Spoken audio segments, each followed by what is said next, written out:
¿Qué tal amigos? Soy el profesor Jorge Paico y les doy la bienvenida a nuestra clase de historia. Fue un periodo de auge económico en nuestro país mal utilizado y mal capitalizado.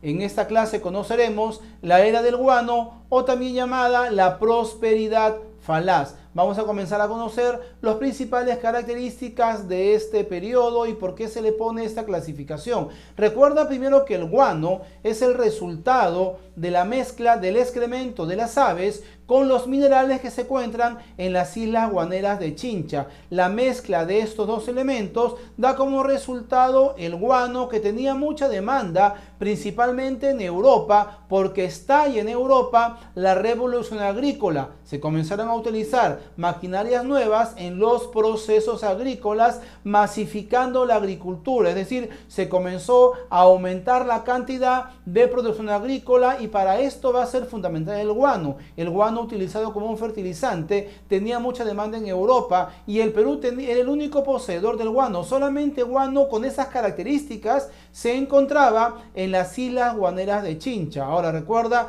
que esto va a ser el resultado de los estudios de Alexander von Humboldt, este científico alemán que va a descubrir las propiedades del guano y que después va a ser también muy importante los aportes de Rivero de Ustares, ¿no? Este Rivero de Ustares, peruano, científico peruano, también va a hacer aportes estudiando las características de los minerales de la costa peruana. Ahora, el guano va a ser uno de los grandes ingresos económicos del Perú. Nuestro país tuvo el monopolio del guano durante muchas décadas y el Perú va a tener muy buenos beneficios económicos. Sin embargo, esos beneficios económicos no se van a prolongar por más décadas y no van a llegar a todos los niveles sociales. Justamente esto es lo que provoca pues que se le ponga como título a este periodo la prosperidad falaz. Sin embargo, durante esas décadas el Perú va a vivir un auge económico y se va a desarrollar básicamente durante los gobiernos de Ramón Castilla. Recuerda que Ramón Castilla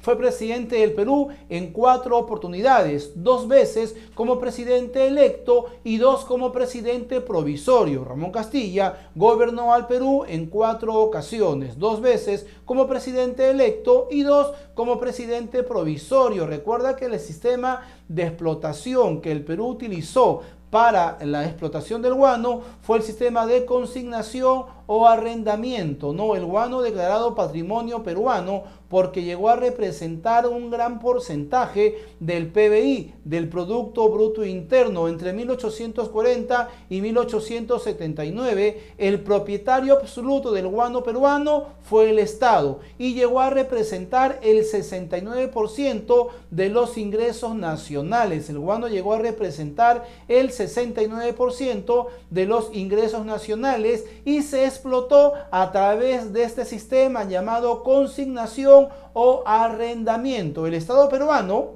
era el propietario total de las islas guaneras de Chincha. ¿Qué hacía el Estado? El Estado arrendaba, alquilaba a una entidad extranjera, en este caso a una entidad inglesa, porciones de las islas para que estas entidades exploten el guano, dejándole al país un ingreso constante, ¿no? Esto se llama arrendamiento, se llama consignación. Te faculta a un extranjero explotar un producto que no te pertenece. El arrendamiento, o también llamada consignación, faculta a una entidad extranjera particular explotar un recurso que no te pertenece. El Perú, ¿cómo se beneficiaba? Porque el inglés, en este caso el arrendatario, le pagaba el alquiler al Estado y era él quien hacía el trabajo de explotación y lo vendía a otros países, ¿no? Este fue el sistema que se utilizó para la explotación del guano y aquí vamos a ver ya por qué se le llama a este periodo prosperidad falaz.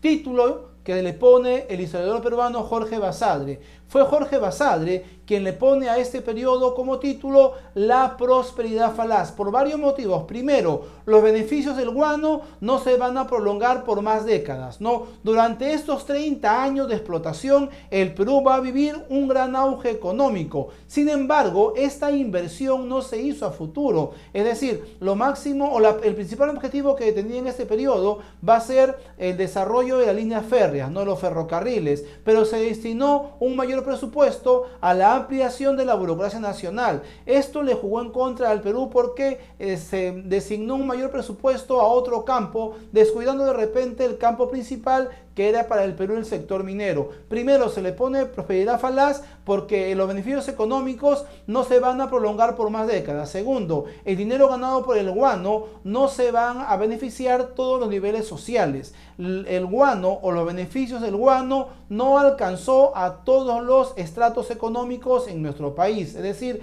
el guano no benefició a todos los niveles sociales. Y es una época de bonanza económica mal invertida, ¿no? Aquí podemos ver en la imagen el auge económico del guano permitió, sin embargo, durante los gobiernos de Ramón Castilla, que haya agua potable, también alumbrado a gas, se trae a Lima el telégrafo y se crea el primer ferrocarril Lima-Chorrillos. Todo eso durante el primer gobierno de Ramón Castilla. Sin embargo, no se prolongó por más tiempo. La palabra falaz viene de falsedad, de engaño, de mentira, ¿no? Era como un auge económico que no era real porque no se postergó, no se hizo que llegue décadas hacia el futuro. Era como un limbo, como un fantasma, como una sombra que debió prolongarse por más años. El Perú tenía propiedades de guano para que sea beneficioso por varias décadas, pero no se pudo invertir y por eso se le pone a este periodo como la prosperidad falaz.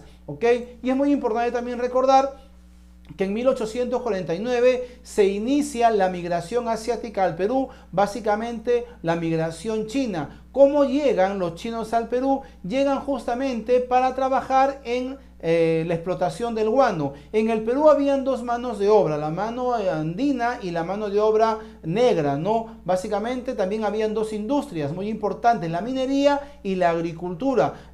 Inicialmente la mano de obra negra, los esclavos negros llegaron para trabajar en la mina, pero el clima de la mina los enfermaba y los hacía que se enfermen con mucha facilidad. El africano estaba acostumbrado pues a otro clima, un clima un poco más seco, y el clima húmedo de la mina lo enfermaba. Por eso es que los africanos, la mano de obra negra, va a trabajar en las haciendas de la costa, mientras que la mano andina trabajaba la minería y también las haciendas o la agricultura serrana. Y la mano de obra nacional era muy costosa para los arrendatarios ingleses. Por eso es que se ve la necesidad de que llegan al Perú los migrantes chinos. La migración asiática llegó al Perú básicamente para trabajar en la explotación del guano, y a esto se les pone como apodo los colíes, los chinos colíes. La palabra colí es un vocablo inglés que significa negro como el carbón. Se le pone este apelativo porque al estar expuestos en las islas guaneras, su piel se comenzó a poner cobriza y de esa manera se les clasificó a los chinos.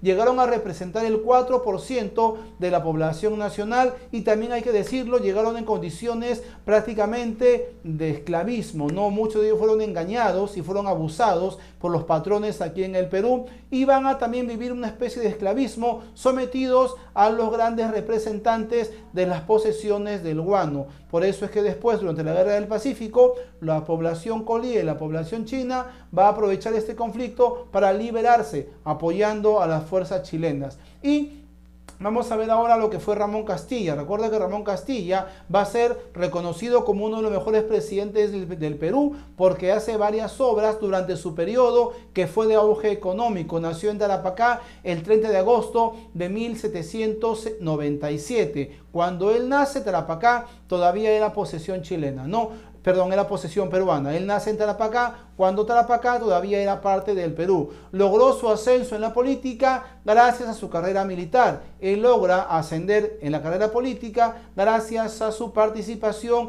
en las Fuerzas Armadas. Su primer gobierno se desarrolló desde 1845 hasta 1851. Recuerda que con el gobierno de Ramón Castilla se termina la anarquía militar. Con el gobierno de Ramón Castilla se le pone fin a lo que se conoce como la anarquía militar. Va a ser el primer gobierno constitucional de nuestro país. Se denominó su gobierno como un gobierno de reorganización nacional y de auge económico, ¿no? Además, en este periodo se elaboró el primer presupuesto nacional, lo que va a ser muy importante. Los beneficios económicos del guano van a permitir que el Perú tenga un desarrollo económico y se elabora el el primer presupuesto nacional, informando a la población de los capitales que el Perú tenía como ganancia por la venta de este producto y cómo se estaban invirtiendo. Por eso va a ser reconocido el primer gobierno del presidente Ramón Castilla. Si hay preguntas, pueden realizarlas.